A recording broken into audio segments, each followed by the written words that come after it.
even the best foundation collapses if the walls above it try to push themselves apart. A round Roman arch transmits its load in two directions. Most of the weight presses straight down into the piers. A significant portion pushes sideways at the springing, the point where the arch meets the wall.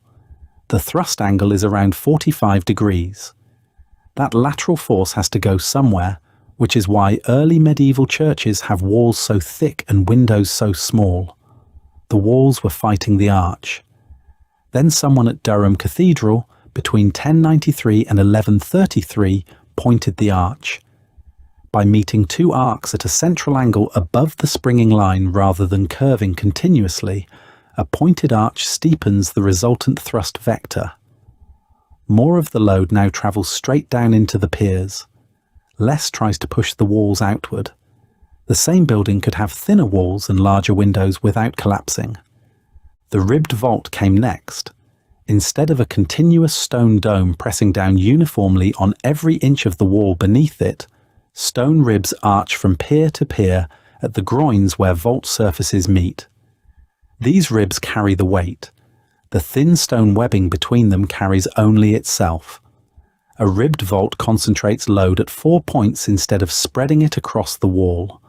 That concentration freed the wall sections between the piers to become something no previous builder had been able to use. A structural non-element. Glass. The stained glass windows of Chartres, Amiens and Reims are possible because the wall no longer has to hold up the roof. The final element of the load system is the one a tourist can see from outside, the flying buttress. Even with a pointed arch and a ribbed vault, a small residual horizontal force still pushes outward at the vault springing. A flyer, an arched stone strut angled between 45 and 60 degrees from horizontal, catches that force at the exact point where it leaves the building and redirects it along its length toward a massive external pier.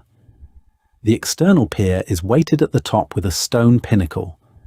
Adding vertical load steepens the force vector and drives the combined thrust straight into the ground.